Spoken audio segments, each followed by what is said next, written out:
There are only two things that matter with a VPN. Does the VPN use open source software that users can verify is not logging their internet activity?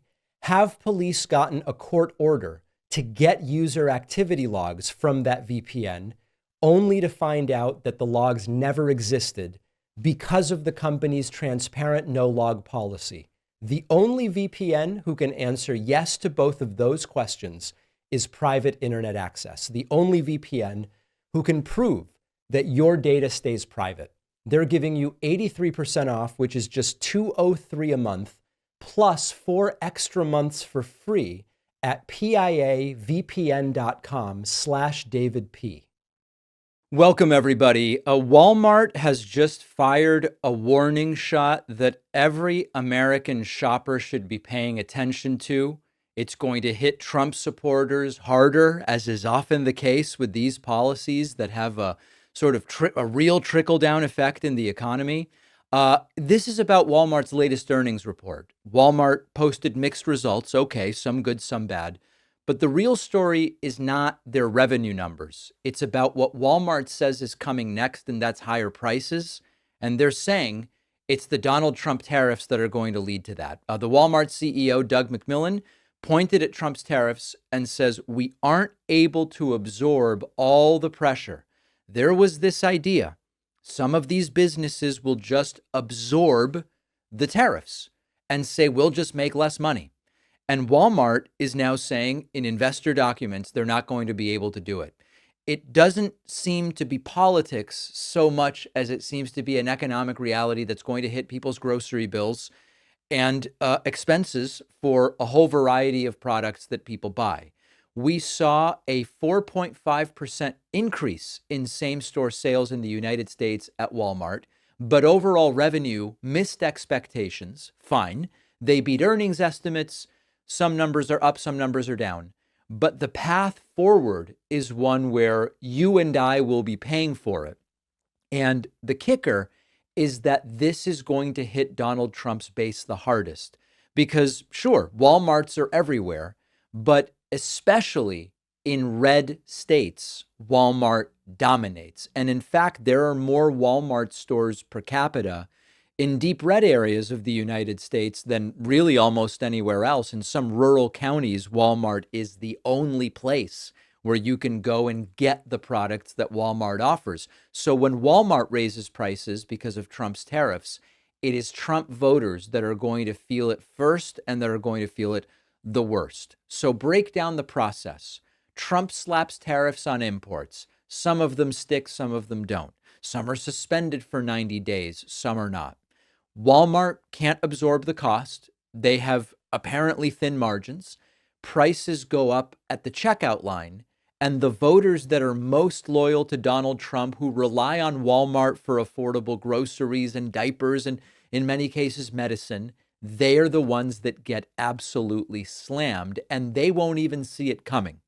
And meanwhile, on the political side, Trump's out there saying tariffs are a win. China's paying for everything. But Walmart is confirming what economists have said for months and what the economic world has known for decades, which is that tariffs are a tax on American consumers. You can call it a hidden tax or not, although some retailers are making it clearer that it is not hidden.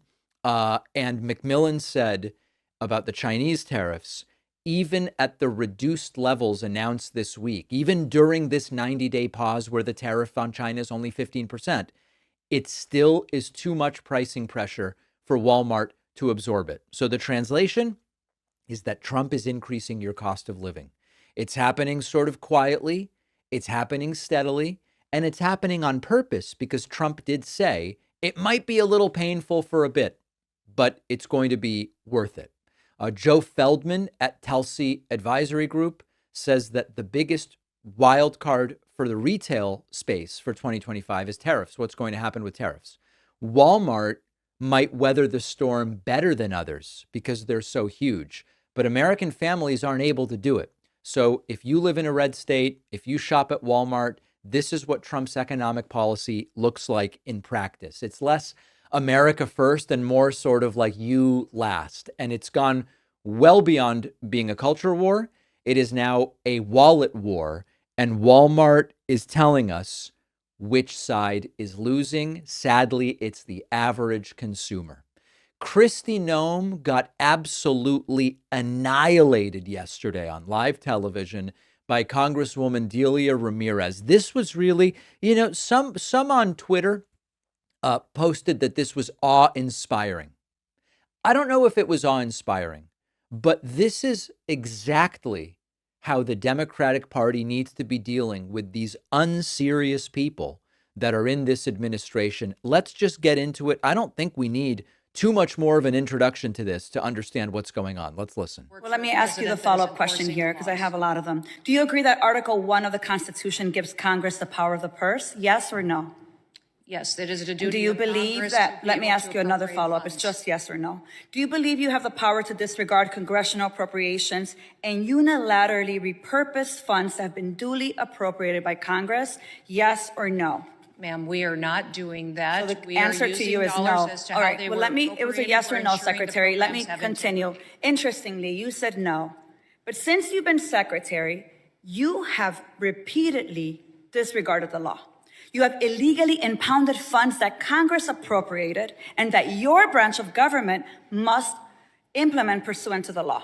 Yet you've closed offices established in law, including the Office for Civil Rights and Civil Liberties, True. the Office of the Immigration Detention Ombudsman, the Office of the Citizenship and Immigration Services, and you've canceled contracts for programs authorized in law, including shelter and service programs and citizenship and integration grants. You've obstructed and roughed up members of this committee as they attempted to conduct congressional oversight, and then you vilified them. But my question is, if they were so bad, why were they allowed to go in after to conduct oversight? Let me just continue. You redirected funds to terrorize our communities. You created taxpayer-funded political propaganda campaigns to terrorize families and children who don't sleep at night because of the terror of those commercials that you are putting out there. You hold sick, disrespectful press conferences in my state where, let me be clear, you are not welcome. You corruptly used emergency authority to avoid procurement to make Trump's private prison donors richer by directing $45 billion for them to expand ICE detention centers. You defunded work to address real threats to the homeland, all while you pursued college newspaper editors, labor leaders, and even a Harvard scientist who failed to declare frog embryos at the airport. Clearly, we don't have time for all my questions, so I have 13 pages worth of questions that I will be submitting to the record that I expect you and the administration to answer. But here is my final question to you. When you took your oath, did you swear to support and defend the Constitution of the United States of America? Yes or no? Yes, I did. So I find it laughable. You don't behave like someone who takes that oath seriously. And let me tell you why. We don't live in a dictatorship or a monarchy. Trump's will is not the guiding doctrine of this nation, and our country is not a playground for his or your twisted authoritarian fantasies. We are a democracy. We defend the Constitution and we affirm the rule of law. All right, you get the idea. It went on a little bit longer. I think this is very good. And listen, I'm not naive. I know that not that many people watch these congressional hearings. There's a bit of a shouting into the void with no consequences, as Kristi Noem just sits there and just kind of listens, and she knows this will really be of no serious consequence and she can just move on with her day. But we must be treating these people the way they deserve to be treated. And another example from yesterday's hearing is our friend Eric Swalwell, who completely humiliates Kristi Noem. She tries to dodge the question of whether the image that Trump held up of Abrego Garcia's hands were photoshopped. And Kristi Noem, she can't cross the dear leader, so she won't even acknowledge it. You agree, though, that this is doctored, is that right? The same protocols that are Madam applied Secretary, to every I want you to have individual with credibility, law and enforcement. I want you to be taken seriously. Is this doctored or is it not Sir, doctored? I am taken quite seriously Is it because doctored I or approach not my job with doctored? the importance that the president has given me to do I understand. my job. Is it doctored or not One thing doctored? that's important to remember is that every single time a case is built, Madam against Secretary, I have a individuals, 7-year-old, the a same 6-year-old, and a protocols. 3-year-old. I have a bullshit detector. I'm just asking you, Is this doctored or not doctored? Sir, the protocols in the case built against Can you Diego answer the Garcia question? were exact. She doesn't answer it. And I know that this video is reversed. It's flipped vertically for some reason. I just have no idea why. We have to continue doing this at every opportunity. We need to treat these people as seriously as they have shown they deserve to be treated. And it's not that seriously. Eric Swalwell knows it. Delia Ramirez knows it. And hopefully we will see more of this type of discussion with these individuals. And I know it doesn't do much to convince people in the MAGA circles. I know it doesn't do much when it comes to actually changing the behavior of these people. But there is some degree to which we need to speak to them on the level where they are. And with Kristi Noem, it's, I have to ask you 4 times, can you just acknowledge this is photoshopped? And she won't.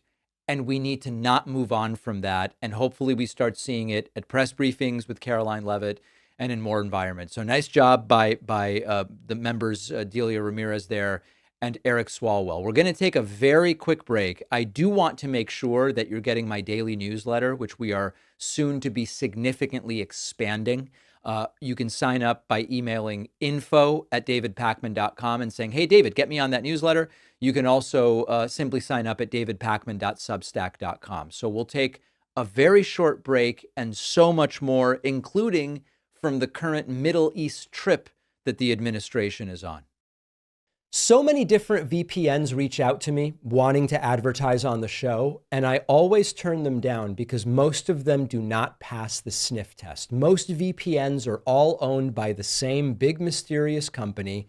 They log your internet activity so they can sell it or give it to law enforcement. And these VPNs are just out to make a buck without really protecting your privacy. The only VPN I trust enough to have as a sponsor is Private Internet Access. Our sponsor, Private Internet Access, is the only VPN who has proven multiple times in legal proceedings they don't keep logs of your activity. The judge ordered that PIA show user activity history. Each time they demonstrated they don't have the records. That no-log policy is also independently audited by Deloitte. And PIA is also open source. So you can also see in the code that none of your activity is being logged. And you can protect unlimited devices with just a single account.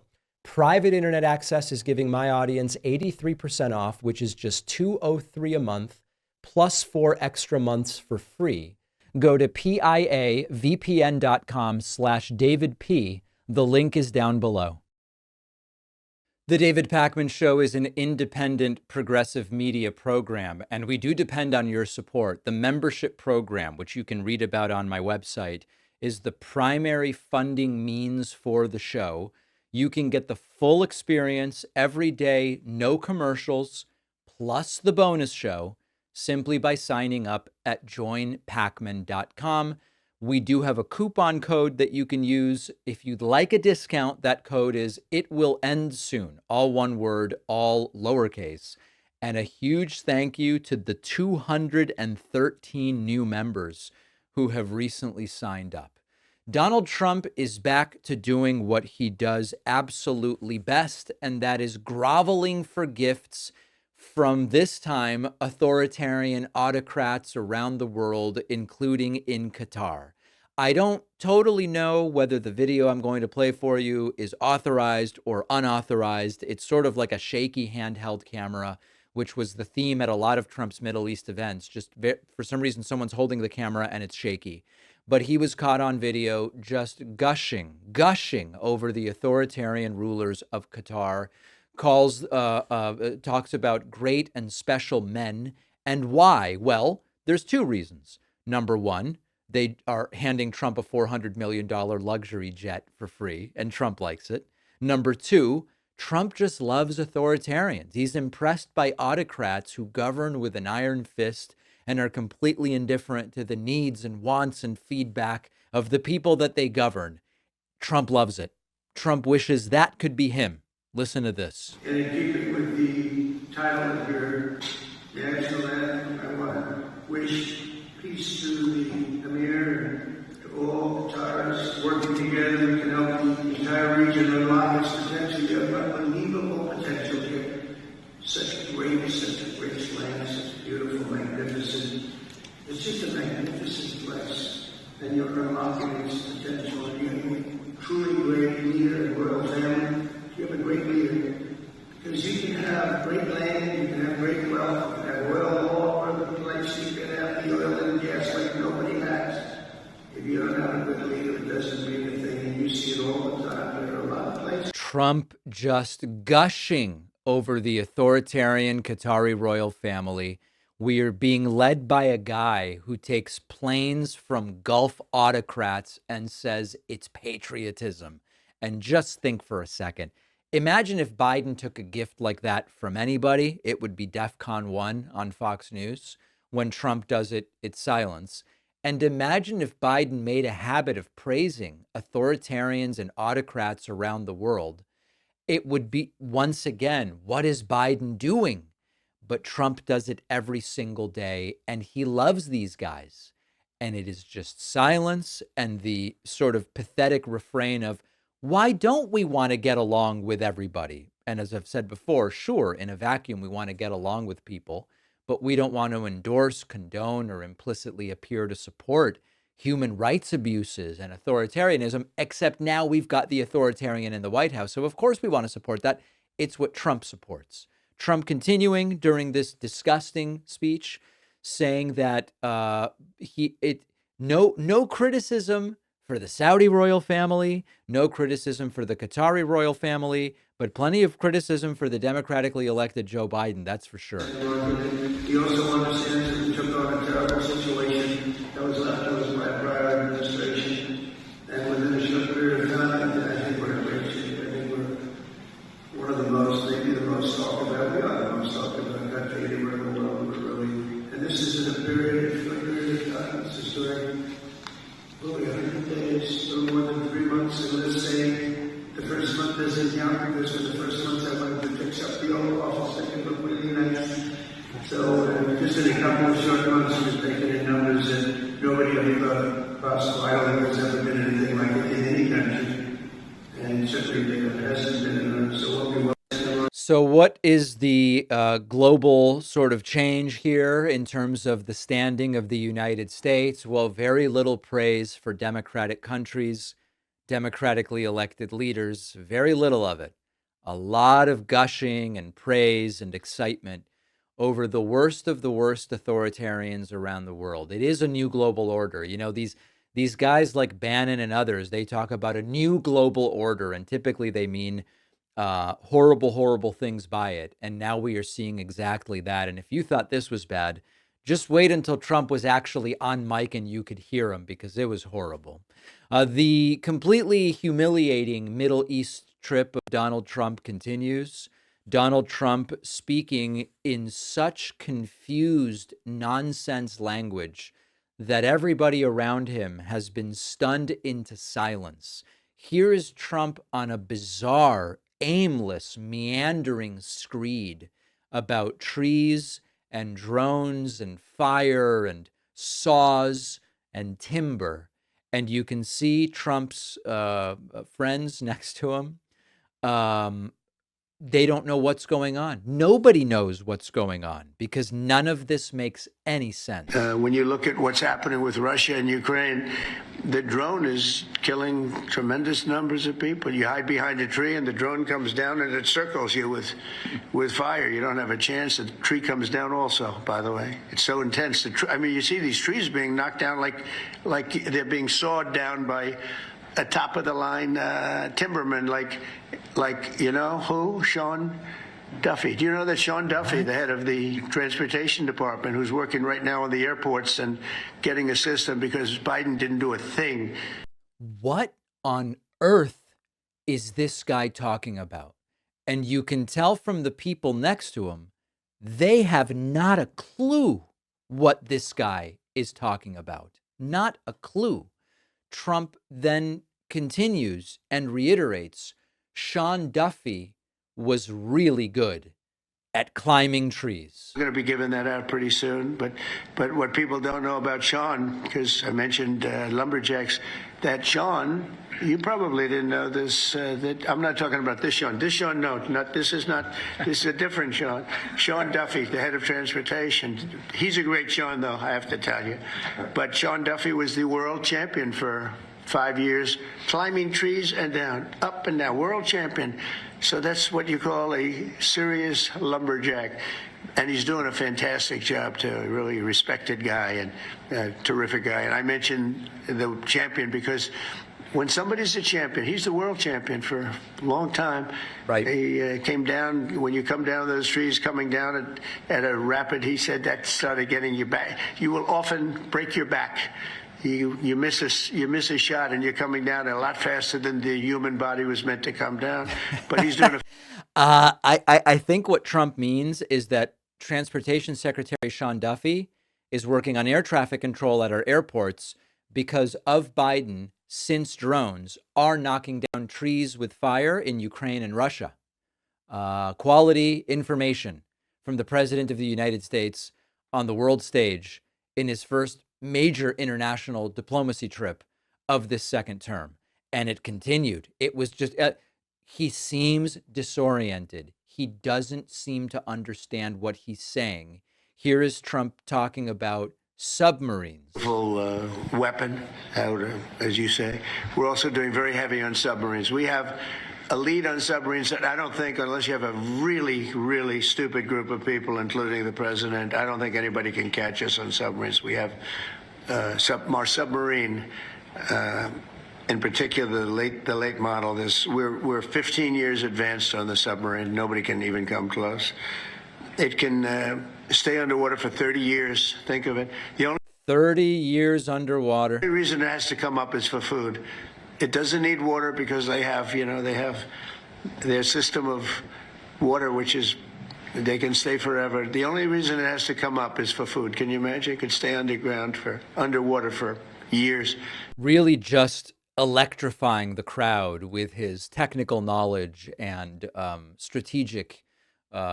intuitively strategic mind, as you can tell.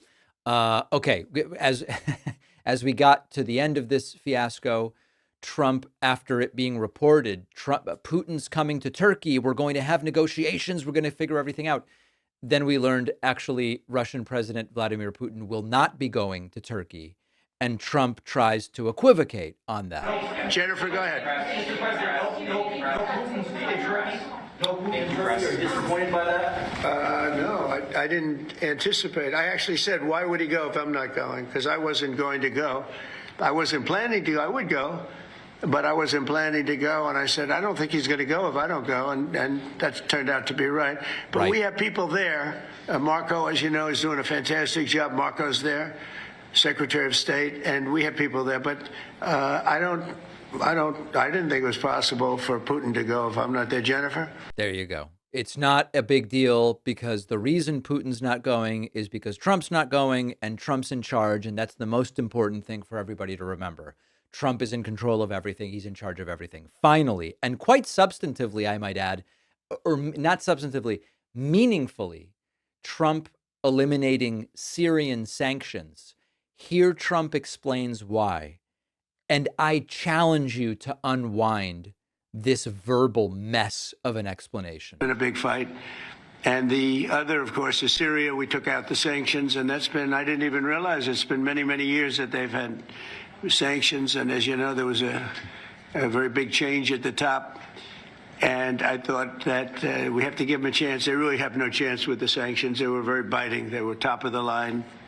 Nobody could even deal with them. You couldn't make a phone call to Syria, so we did that. And there you go, and just clear as a clean window of glass, Trump explains why the Syrian sanctions were no good. This is embarrassing. We were told Biden needs help getting on and off stage.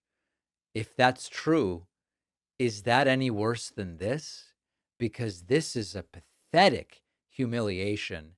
And if you thought this was bad, well, there was the second part of Sean Hannity's softball Air Force One interview with Trump. want to briefly discuss that. Yesterday, we looked at part 1 of Donald Trump's interview with Sean Hannity on Air Force One. Remember, the context here is Hannity was invited because he's friendly to Trump. That's really it. Hannity has spent a long time sucking up to Trump, and to the extent that Trump has friends, Hannity's a friend, and so he got invited to do a softball interview. Part 2, the stuff they saved for the second part, extra pathetic, particularly childish, and Trump going really low, saying Biden is mean and Biden is dumb. Take a listen to this. This poor soul, this lost soul from the last presidency. And I say that because he was a very mean person.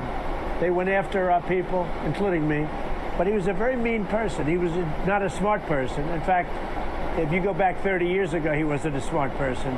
You go back to prime time with him, he wasn't a smart person. Isn't this so presidential? But he was a very mean person. Joe Biden's a very mean person. People don't understand that. Right. They've ruined lives. They've ruined families. They've ruined so many people. They could have ruined me. They tried to ruin me. But we're now in Air Force One flying nicely to the Middle East, right? But they tried to ruin me.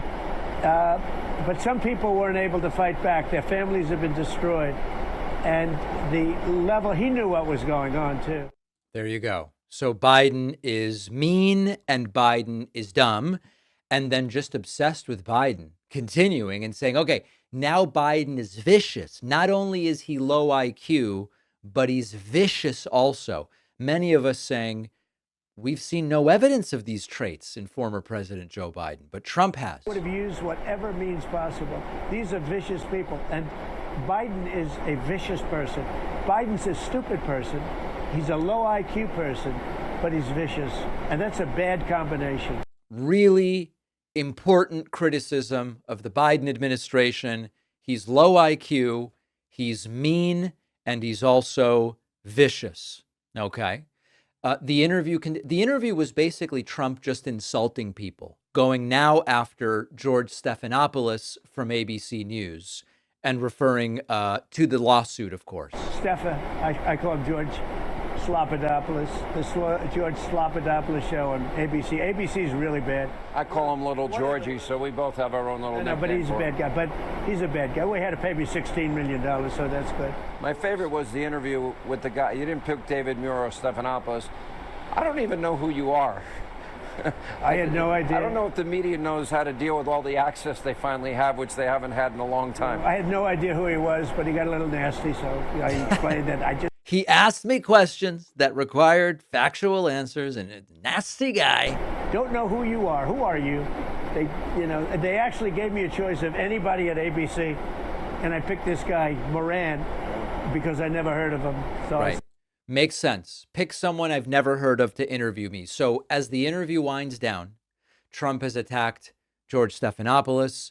Trump has attacked Joe Biden. He's using insults. He's using ad hominems. How does it wrap up? By explaining why Hannity is there. And Trump says, Sean, you've been so wonderful to me. And that is why we call it access journalism. And this is why Sean Hannity is on the plane with Donald Trump. I do suffer from Trump derangement syndrome at a high level. And I guess I'm honored by that. But I'll say this, look, we had an election. You were so wonderful to me. You were really an amazing professional. You did it for the right reason. You didn't do it you weren't just sucking up. You accurately praised me for all the great things I'm doing. The wrong reason, but you were so professional. And I do suffer from Trump. There it is. So that tells you just about everything you need to know. Biden doesn't say good things about me. Well, he's vicious and he's mean and he's low IQ. George Stephanopoulos doesn't say nice things about me. Well, he's Slopadopoulos. He's horrible. Sean, you've been so good to me. And of course, that's why Sean Hannity's sitting on Air Force One. This is how it works. This is what's behind the new media sort of MAGA briefing room that they've put together. Pathetic non-questions from so-called reporters. And this is the currency of loyalty, which is the most important currency to this administration. Can you govern like this? I mean, listen, I guess in a sense you can, but what you do is create an echo chamber that as soon as someone attempts to pierce, you go, that's a nasty guy, ban them, block them, take away their credentials. Not really fitting for a supposedly Western democratic nation, but it's where we are.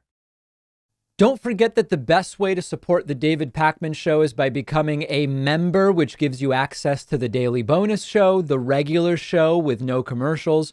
You also get access to our entire archive of every episode dating back a really long time and plenty of other awesome membership perks. Go to joinpakman.com, joinpakman.com.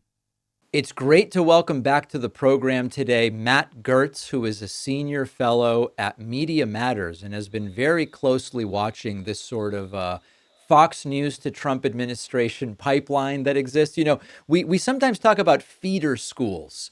What are the private high schools that send the most kids to Harvard, for example, or something like that? And there's something analogous, I think, to Trump's second-term staffers and Fox News and right-wing media in general. Give us a sense of sort of your view on it. Is it as simple as Trump watched TV and picked people he liked, or what was sort of going on behind the scenes as this second cabinet came together? I think that really is a big part of it. I mean, Donald Trump is someone who watches Fox News fairly religiously, reportedly spending hours of his time each day, at the very least keeping it on in the background. And what he has learned from all that time spent watching Fox is who are the people on the network who he can trust to do whatever he tells them to do. Trump spent a lot of time during the campaign explaining that he thought that his big flaw in his first term was that he hadn't been able to pick the right people, that the sort of mainstream Republican apparatus had provided most of his staff, and that he thought that they weren't personally loyal to him and kept him from doing some of the things that he wanted to do. Like running investigations into his various political enemies, or invoking posse comitatus and deploying the military within the borders of the United States for various reasons. He did face substantial pushback from high-ranking officials during that first term, and he knows that people on Fox News have spent years explaining to their viewers that he is always right, that his views are correct, and thus that he should have people around him who are primarily loyal to him personally. And that's what he's done in selecting people from that network. He's picked 23 high-ranking members of his administration from the ranks of Fox News so far in this second term. And I think that number will continue to grow over the rest of his administration. It certainly does seem as though those people understand that the currency is loyalty, right? I mean, to the degree that Trump wanted loyalty rather than qualifications or experience as the number one metric, it does seem to be working according to its own sort of terrifying internal logic. I think that's right. And I think, you can sort of see how this second administration is to some degree stocked by people who at Fox News more or less won power struggles against the people who were in office during that first term. So someone like Pete Hegseth, who's the defense secretary, his previous job, he got promoted from co-host on Fox News' weekend morning show. And in that role, he won a series of fights with the military brass and with Trump's appointees at the Department of Justice, at the Defense Department, over whether various U.S. military figures who had been accused or convicted of war crimes should get pardons or other forms of clemency. He won those fights, and now in the second term, he is in position to ensure that there are no fights, that Trump just gets what he wants without question. Jeanine Pirro, who is the new U.S. attorney for the District of Columbia, which is where I live, so that's great. She is a longtime Fox News host and someone who had a series of standoffs with Jeff Sessions, Trump's first attorney general during his first administration, over whether or not the Justice Department should be investigating various Trump political enemies. And now she's just in the role where she has power to do that on her own, out of her own volition. It's always difficult to tell with these things whether the better response is to sort of laugh at how ridiculous it is that people who have spent their entire recent careers just blathering on the television are suddenly in positions of power. Should we laugh at that, or is it actually kind of frightening that people who are on the record talking about these kinds of ideas are now in positions of power? I mean, I think it's sort of six of one, half a dozen of the other. I want to talk a little bit about how right-wing media has covered some of the main sort of themes so far of the Trump presidency. You know, for a very long time, the Republican orthodoxy around consumption was more stuff for everybody. Having more and buying more is good, and it's sort of celebrated for its own sake, that just this is what we do, consumerism, etc. And then now, in the aftermath of Donald Trump starting to seed interviews with this idea that, listen, maybe for a little while you'll have 2 dolls that you can get instead of 30, and they're going to cost a little bit more, but that's going to be fine. Maybe we didn't need the 30 dolls, which is funny because that's exactly what people like me have been saying for a long time, but it ran completely counter to the Republican orthodoxy. And also I was saying it for sociocultural reasons rather than as an economic reality. But so now the right-wing channels have to decide, are we going with that? Are we going with actually less stuff is good? Fewer cheap tchotchkes is better for us? What's been the reaction to Trump's lead on that issue? Honestly, they're kind of all over the place, which I think reflects how the administration has been jumping back and forth between whether they're trying to use tariffs to vastly change the U.S. economy, or whether it's all sort of a gambit to get a negotiation that will get the Chinese to buy some more U.S. soybeans. My sense is that the major MAGA figures are just trying to get through the day. There is no plan. They don't have a sort of broad, most of them don't have like a broad scale ideological view of what is happening.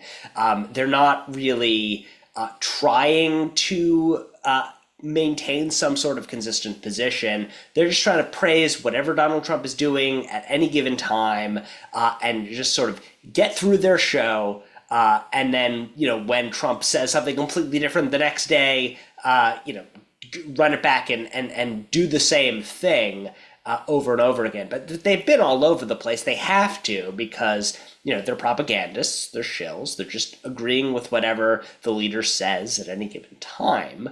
And when the policy keeps bouncing back and forth, there's not much else they can do. There are some people who've been pretty critical, though, of Donald Trump's position. Those are the ones that I think, as you say, are more associated with kind of the long time, more conservative economic position. So people like Ben Shapiro or the Wall Street Journal editorial board, who have, their own ideological views outside of whatever Donald Trump says at any given time, have been pushing back on these tariff ideas.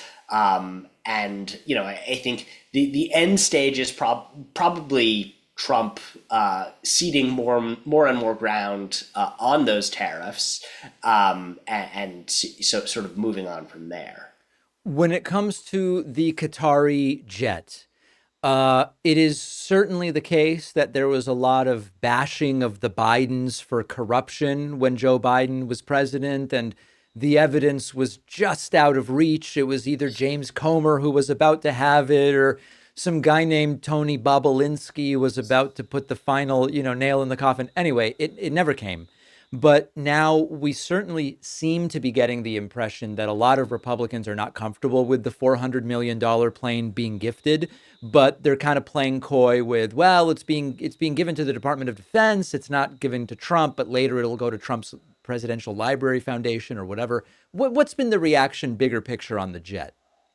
Yeah, I mean, I would say the segment of the right-wing media that's more Trump-focused, the kind of MAGA loyalists, have been trying to avoid talking about this as much as possible because there aren't really good explanations that they can run with on this. I mean, it just seems on its face like a ridiculous act of corruption, which I think is pretty obviously what it is.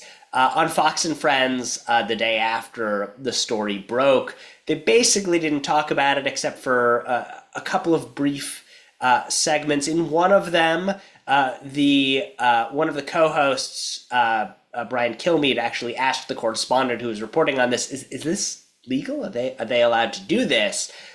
And the correspondent responded basically saying, like, well, this isn't the first time that one government has given an airplane to another, before going on and talking about how FDR had gifted 3 airplanes to the Saudis in the 1940s to help them get the Saudi Airlines up and running, which, I mean, first of all, that's like 80 years ago. Yeah. And second of all, it's a really terrible analogy because it's not, airplanes for the personal use of the individual rulers, but for the use of the airline. And also, like, we're a democratic government that has a very specific line in the Constitution that says U.S. officials cannot receive gifts from foreign governments. Like, you're not allowed to do that. But, for Fox, that was kind of enough. There was one other brief mention where Brian Kilmeade basically asked the White House press secretary to confirm what was going on, and then said, like, should people be, like, worried at all that the Qataris want something? He said, no. She's like, no, because, like, obviously Donald Trump would never do such a thing. So, right. And they know that. And then he asked her about how her Mother's Day was, and they kind of moved on. So, I think it's been a lot of radio silence on the right. When they bring it up at all, it's to kind of push it away as much as they can. And then you have a segment of the right-wing press that's, again, like less Trump-centric, people like Shapiro, people like the writers at National Review, who are saying, like, this is obviously corrupt. Like, why would he do this? This is insane. I think it's a signal that this plane story isn't going anywhere, that it's obviously corrupt, that people can tell on its face. You don't need to explain what's going on here. Like, people can understand, like, the president is getting a plane from a foreign government. Right, very straightforward. I mean, you mentioned Hunter Biden, and that's, we saw Fox spending so much time trying to explain how the president's son's business interests were at all relevant. And in this case, it's the president himself getting a gift from a foreign government that is, something like 50 times more than the amount of money that Hunter Biden is alleged to have received from foreign governments. It's much more direct. It's much easier for people to understand. And the right knows that this is trouble for Donald Trump, but doesn't want to talk about it. Yeah, I'm very interested to see what the staying power is of the plane story, for sure. We've been speaking with Matt Gertz, who is a senior fellow at Media Matters. Matt, always appreciate your time and insights. Thank you. Thanks for having me. If you value what we do at The David Pakman Show, remember to support us on Patreon. Go to patreon.com/David Pakman Show, where you can get access to behind-the-scenes videos, the Daily Bonus Show, the commercial-free Daily Show. You can support the show for as little as $2 a month.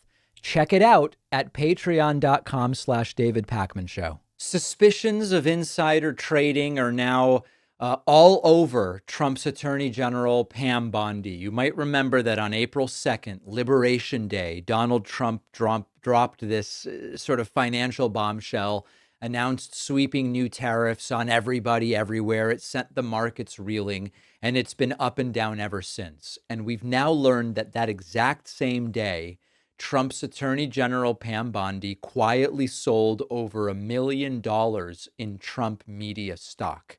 Could it merely be a coincidence? It could be, but I struggle to believe that. And it seems as though Pam Bondi knew exactly what she was doing. We've now seen the financial disclosures. They were first uncovered by ProPublica, and they were confirmed by Newsweek. Bondi dumped somewhere between $1 and $5 million worth of shares in Trump's own media company, the Trump Media and Technology Group, hours before markets reacted to Trump's Liberation Day tariffs. The next day, Trump media stock dropped more than 10%. Now, the disclosures don't specify exactly what time she sold the shares. We have to look at it based on the information we have now. And based on the information we have now, this reeks of insider trading. Pam Bondi is someone who was gifted nearly $3 million in Trump media shares through a very shady SPAC deal, takes a cabinet level job under Trump, signed an ethics agreement saying she would divest within 90 days of confirmation. She cut it very close. But the day she chooses to cash out is as Trump torpedoes the economy with his tariff stunt. And meanwhile, Donald Trump was on Truth Central hours later, telling his followers it's a great time to buy stocks after tanking the markets himself with his stock decisions. So if you're not furious, you must not be paying attention. This is the stuff that sends normal people to prison. For Trump world elites, it's called Tuesday. It's another Tuesday. And where are all of the Republican watchdogs who held the oversight hearings because Joe Biden's dog bit someone or passed gas in the West Wing? The Republicans are saying there's nothing to see here. I just don't see anything here. Pam Bondi profited from privileged timing and market chaos. It was all sparked by her own boss. And there's not even a whisper of an investigation into this. And this is part of the Trump playbook, which we've been talking about over and over again. You manufacture chaos, you create volatility, and you cash out. They are treating the American economy like a casino they own. Hopefully Trump won't bankrupt this one like he did his actual casinos, where they rig the game, they bet with insider chips they've often been gifted for free, and then they just walk away when regular Americans lose savings or pensions or stability. And Bondi's not like a rogue outlier in this entire thing. She's the kind of person Trump surrounds himself with. Loyal, corrupt, and shameless. That's the trifecta. And if it were a Democrat, Fox News would run a lower third.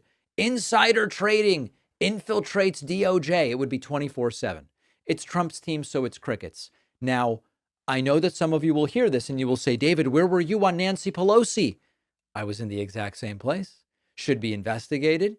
If it's demonstrated that she's trading on inside information, she should be prosecuted. I'm in the exact same place, whether there's a D or an R or an I or no letter next to their name. And the worst part is that they know you know. They know what this looks like. They just don't care. There's no reason for them to try to hide it because they don't believe they're going to be held accountable. And they're probably correct that they are not going to be held accountable. And of course, MAGA loves yelling about the deep state. But the real deep state is unaccountable insiders. It's laundering political loyalty into personal wealth while governing like a monarch. And if you think Pam Bondi's working for you, she's working for her portfolio. Her portfolio said dump the stock before the tariffs hit. And she's working for Trump's loyalty oath. And that is the number one concern for her. And it should terrify every single one of us. Investigation, forget about investigation. They're tomorrow on the show, by the way. The investigations that Pam Bondi is doing, even though she should be getting investigated, Pam Bondi is investigating others for politically motivated reasons, which, by the way, is what they said Joe Biden was doing.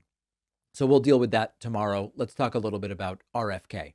Some fascinating moments yesterday at a House hearing with Secretary of Health and Human Services Robert F. Kennedy Jr. Mark Pocan, Democratic congressman, asked RFK a simple question. Today, would you vaccinate your kids for measles?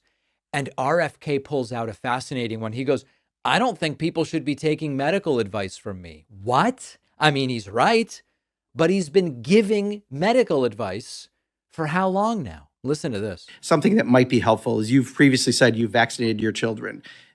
Just because I think this is a helpful answer, and this isn't a gotcha, I promise. If you had a child today, would you vaccinate that child for measles?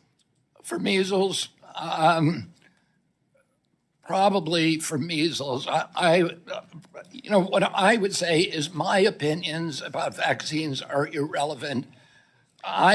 Except he was chosen because of those opinions to be Secretary of Health and Human Services. That's the funny thing. My opinions don't matter. Well, you're here because of your dumb opinions. Directed Jay Bhattacharya. Sure. No, like I said, I don't want to. So that everybody can make that decision. But I don't want to seem like I'm being evasive. Yeah. But I don't think people should be taking medical advice from me. Right. No, I got that. And I'm not asking you to give the medical advice, but would you vaccinate your child for measles? I think if I answer that question directly, that it will seem like I'm giving advice to other people, and I don't want to be doing that. I want people to make. But that's kind of your jurisdiction because CDC does give advice, right? I'm not trying to do it as a gotcha. I was just kind of. What we're going to try to do is to lay out the pros and cons, the risks and benefits accurately as we understand them. Okay.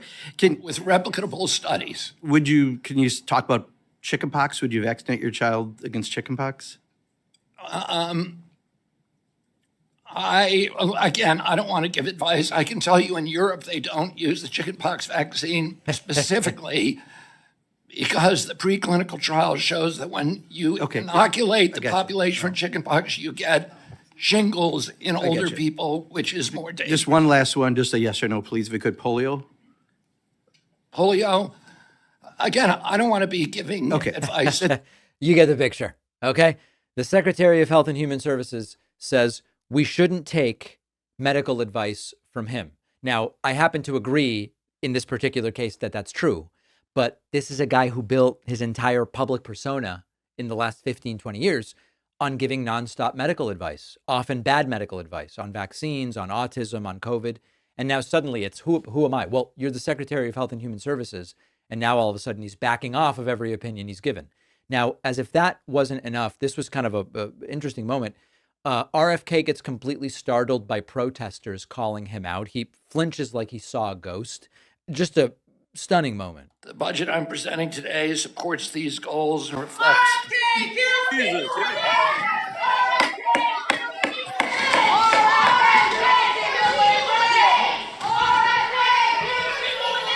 The witness will suspend. The committee will come to order.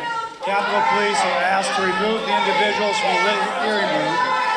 Members of the audience are reminded disruptions will not be tolerated. All right. Anyway, you get the picture. So a completely and totally chaotic hearing, but you've got to see what happened when they got into rehab and Medicaid cuts. This is really something else. Robert F. Kennedy Jr. is going along with the idea that Trump has of cutting Medicaid. And during the congressional hearing yesterday, when this issue came up, Robert F. Kennedy Jr. casually mentions, there are rehabs that aren't that expensive. Like, for example, some really good rehabs cost $20,000 to $40,000 per month. What? So during the hearing yesterday, Secretary of Health and Human Services RFK Jr. was defending the brutal Medicaid cuts, and he talked about his own experience recovering from heroin addiction. And when he was pressed by members about how much the treatment RFK got in the past would cost today, Kennedy's response was, you don't have to spend as much. You could get a rehab for $40,000 a month. What? What? Understanding is that the private rehab facility, like the one that you went to, would cost in today's dollar for that same treatment over $286,000 out of pocket, just for addiction treatment that I think we can all agree, Republican and Democrat, is absolutely necessary to make sure that we're keeping our communities safe. I bring this up because there are, Congressman, there are many really gold star rehabs that do it for a tiny fraction, like $20,000 to $40,000 a month. there you go. I bring this up because in my community, the average salary is $40,000. Can you imagine? Average income, $40,000. But RFK says, oh, don't worry about the Medicaid cuts. You can get a perfectly good rehab for 20 to 40 grand a month. To most Americans, really most, $20,000 or $40,000 a month is life-altering debt from which they may never recover. Now, I don't know exactly Bobby Kennedy Jr.'s financial situation. Obviously, the Kennedy family is wealthy. I don't know how much personal wealth he has. Estimates are $20 to $30 million. Certainly, he was born into a very powerful political dynasty. But it seems as though, to some degree, not surprisingly, being born into such a situation affects your brain in its own way. And it affects your ability to understand reality, where you go, no, listen, there's affordable rehab centers like 40 grand a month. Well, if you make 40 grand a year gross and taxes have to come out of that, and income taxes and sales taxes and vehicle registration fees and all of that, and then you need housing, and then you need food, and that just gets you housing and food and nothing else. What are we talking about? $20,000 to $40,000 a month rehabs? And so, listen, I don't know the full scope of the way in which being this privileged affects your brain. It certainly seems to affect ego, seems to isolate you from people you're supposed to be serving. Maybe you lose the ability to be sympathetic or empathetic, and you start looking at Medicaid cuts and saying, we're getting rid of fraud by cutting Medicaid, even though it will lead to the stripping of healthcare for millions of low-income families. And then meanwhile, you go, there's plenty of affordable rehabs. Just spend 20 grand a month, 30 grand a month, 40 grand a month. And when he gets challenged, he goes, these are affordable. I don't know what to tell you. I don't know that RFK Jr. can even fathom why that's a problem. Like, I guess for him, 40 grand a month is a rounding error that doesn't really affect your budget. Yeah, okay, you might be in rehab for a little while at 40 grand a month and then you come out, not really a big factor in your budget. To most Americans, that would be, forget about a catastrophic emergency.